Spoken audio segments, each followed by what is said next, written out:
Are Americans prejudiced in their opinions about Africa? They most certainly are.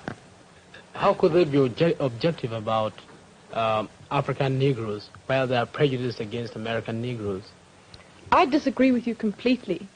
I think that Americans are prejudiced for African natives and are very prejudiced against white people in Africa. Well, I'm getting confused. How can Americans be for and against Africans at the same time? Well, if I say anything, I'm going to confuse you still more. As an Ethiopian, I'm prejudiced against both white people and Negroes. Discussion are 4 high school students from 4 different countries in Africa. Let me introduce them to you now. Here is Amelia Day from the Gold Coast. Amelia is 18 years old. Here is Susan Rennie from the Union of South Africa. Susan is 17. Susan, those school uniforms, are they always that short? No, this is actually a dispensation. I'm a senior, but the other girls have to have them 3 inches above the knee. Very interesting study in native costumes. Thank you. Now let me introduce the boys, will you? Here are our baby for tonight, 15-year-old Meston Venega from Ethiopia, and 16-year-old Boniface Opakaja from Nigeria. Now, let's start out by asking you what some of your own prejudices are. How about you, Amelia? Have you got any prejudices, say, against the Nigerians? Yeah, I have my own personal prejudice against the Nigerians. Coming from the Gold Coast, where there are many Nigerians, I think that I sometimes look down on the Nigerians as somewhat inferior to us. Because, you see, the Nigerians who come to the Gold Coast are mostly beggars. So that's my opinion about the Nigerians. This is funny. I don't see how you have a case against for this your proposition, or I say for this your stand. Actually, personally, I look towards the Gold Coast not as inferiors, but perhaps as people that are individualistic, are not working towards the communal effort or towards the welfare of the nation. They, of course, have made great strides because they are a very small country, and yet you have all these differences in their country. Nesbin, how about your prejudices? You admitted to several at the beginning. Well, as I told you before, we have also our own prejudices against the African Negroes. We consider them as inferiors. We have, of course, our own reasons for saying so. Well, what are they, Nesbin? Well, first thing, we consider ourselves to be of the lost tribe of Israel and not Negroes. It's only that our faces are burned that we look like Negroes. And also, we've been ruling part of Africa for hundreds of years during the 16th century, and we ruled part of Egypt, Sudan, and as far down as Mozambique. Well, what about your prejudices against white men? Well, back home, if a woman marries a white man, she's considered mean, and when she dies, the priests never pray for her as they would do for any ordinary man. It's just considered as suicide. Why do you think they look down on the white people so much? Well, for the first reason, religiously they consider them unclean in heart because they eat pork, and that's prohibited in religion. Susan, you got any prejudices? Oh, I think I've got some pretty large prejudices. I think I'm very prejudiced against the foreign press, particularly the American press, because I've come up against a lot of discrimination myself while I've been here. As a South African, everywhere I go, particularly in the schools, at the moment I mention that I'm from South Africa, I'm discriminated against in the sense that, well, the picture in South Africa, the situation has been so badly distorted and so exaggerated because racial news is sensational news. And so journalists have so distorted the picture in South Africa that when I come over here, I'm looked down upon. And I've really felt this discrimination. I haven't been treated as just an individual and a human being. And I feel that the press is responsible. By the map, Ethiopia was Ethiopia, while by the colonial map, Ethiopia now Ethiopia. Ethiopia K was removed from the word Okpe, now Opia. E was erased from the word Okpe, now Opia. The readers should note that Eti is Etiti, means middle, while Okpe means judge. To the ancient Igbos, the Bantustas, the Okpe, Ekpen, Ikpe, Okpe, Okpara, representing the Ama Iwa Ekpen people, the middle word, judge people, the Indi Usu people, the Igbos of Ouwarre. Eti Okpe means middle word, judge. O representing Ouwarre means word. You admit you're Africans, and yet both of you live in Africa and have for generations and generations. Well, I won't say that we naturally, because we're a different ethnical group, we're not Africans in the sense that the Negroes and other groups have actually originated in Africa. But I consider South Africa my homeland and my fatherland, and I always will. And there is a misconception that exists. Most people think that the white settlers came to South Africa and took the land from people who oh no, it is not, and I'll prove it to you, who came to South Africa and took it away, as the whites came here to America and took it away from the indigenous occupants.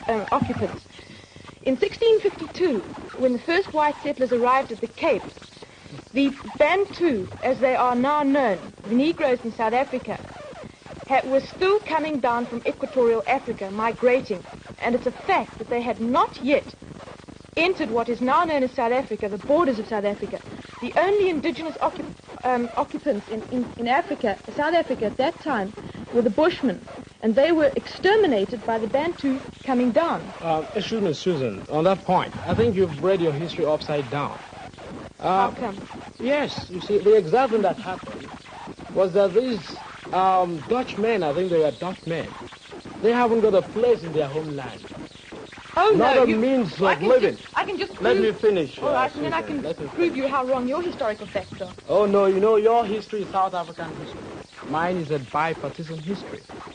Well, this man came without any means of livelihood in their own country, with the economic background without any meaning at all. They came to South Africa. And the real facts are that as they came and there was an influx of these Dutch people from their unwanted homes, as there was an influx, the Bantus they were pushing the Bantus up into the country, till came the Zulu War, in which the Zulus were finally defeated in the most bitter and agonizing struggle they had against these Africans, you call them. The Zulus were finally defeated in the most bitter and agonizing struggle they had against these Africans, you call them. Yes. I don't know where you get your historical facts from. I really I don't. got my historical fact from, I think, is it Mr. Trevelyan? Is in British history. Oh, that's far Mr. better George than... Trevelyan knows nothing then, and I'll say that. Because it so happens that these penniless whites, as you call them, didn't come out because they didn't have homes or because of any kind of persecution. They were sent out as officials of the Dutch East India Company to establish a refreshment station for ships passing around passing around the bottom of the Cape. Just as the Dutch settlers were sent out to America by the Dutch West India Company to settle and to make a refreshment station here. Now, I think if you had to turn around to those Dutch settlers who came out and said that they came out because they were penniless, they'd be just as indignant as I am. And as you say that the white settlers came and pushed the Bantu back, yes, it's a fact that the whites went into the interior of Africa and didn't come into contact never even saw a Bantu until 1795, which was practically 100 years, more than 100 years after they had arrived in South Africa. How did you have the Zulu War? What brought it about? The Zulus had already, by the time, I think you must have a look at a map. Zululand is very far from the Cape, where these people arrived. And in 100 years, within 100 years, after the arrival of the white settlers, the Zulus had by that time, the which as the Zulus are a part of the Bantu group, had already come down to Natal. And then you got the two groups, the one coming from the north, the one coming from the south, and they met. And that's where you get the Zulu War. It was not even a clash in the sense you are taking it. It was even the British. It was a clash. The British in their benevolence, or in fact in their, because they've seen the facts that this thing is not good, they even were exercising a tempering force upon the people. Boniface, just to make things more complicated for you and Susan, I've heard a third interpretation of this, which might settle it. That was the fact that the Bantu were a migratory people, and that it may be true that it... Thank you. But I know you are a South African, and I am an African. But why is it that out here you are very friendly towards me, but down in South Africa you don't do the same towards the Negroes that are living there? Can you tell me? Well, it's the whole setup. I mean, South Africa, we have a pattern of life which is different to any other country in the world.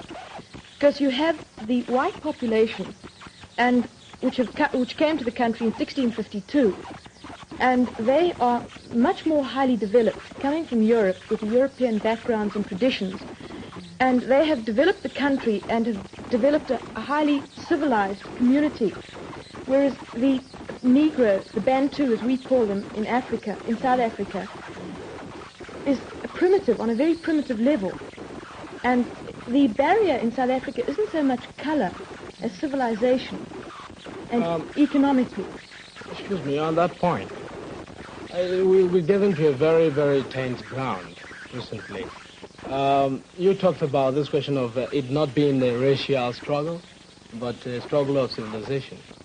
Well, personally, you see, I sympathize with your situation, because I couldn't live in a country, your economic position, and perhaps your future well-being as a nation might be in danger if you allow the strong-hearted, driving Africans to take over the government.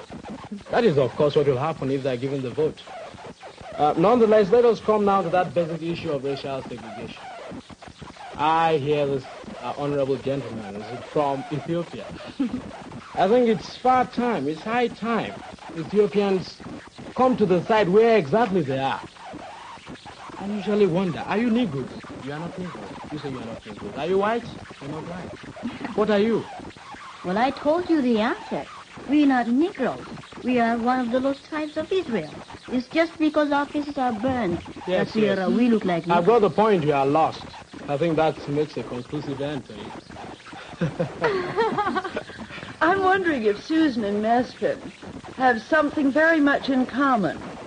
Neither one of you admit you're African. Question of I think it was the United States racial problems. Well, I feel, of course, that the outlook here has continued to be better. You do? I do.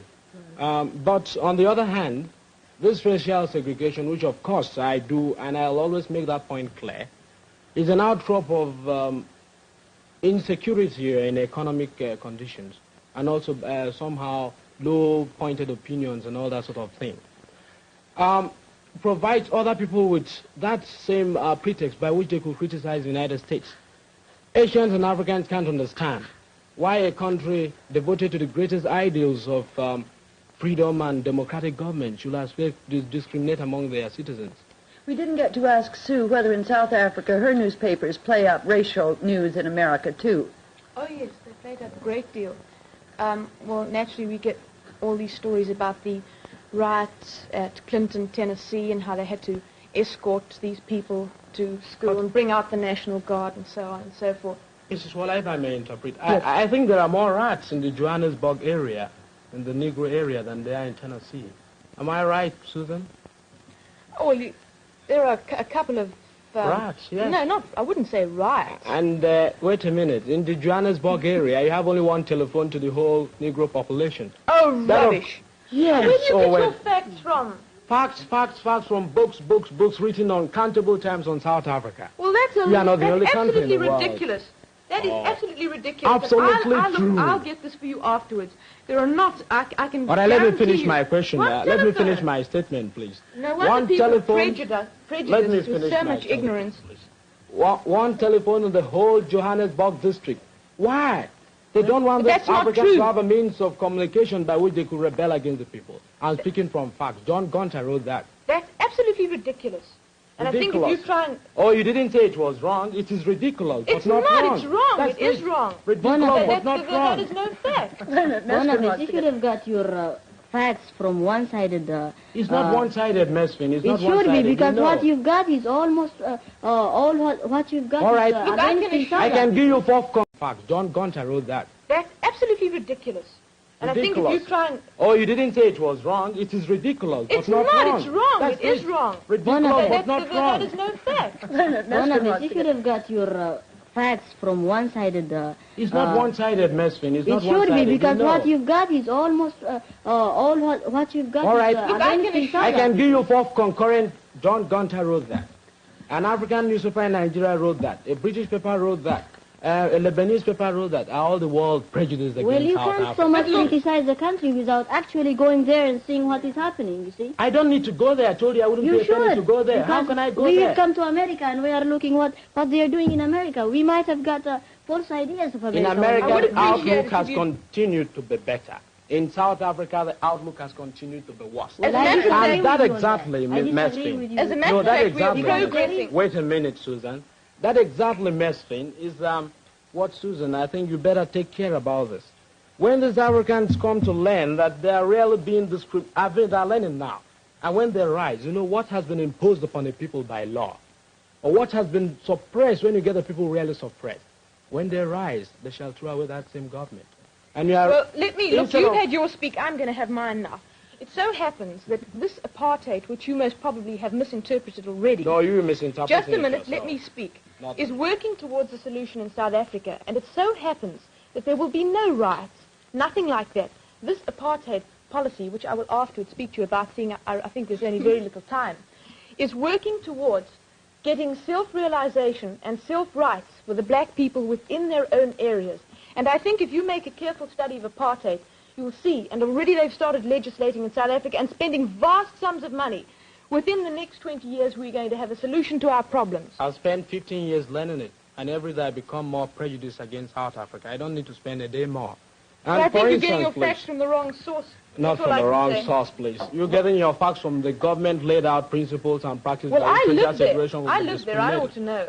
I don't You want to you live live there. 7,000 miles away. How can you That's know? not better. I have a home, I have a house, I reading can walk anywhere I propaganda. have. Reading propaganda. Unfortunately, a Negro does not need a home. He can sleep under a tree.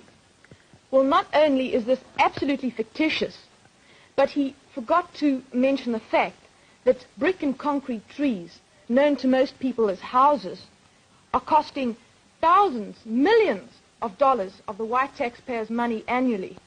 What? What did you say? I didn't get the point. Said what houses? Well, you see, this journalist said that Dr. Yes, Milan... I got that point. You say what houses costing the government millions of dollars? I What said houses?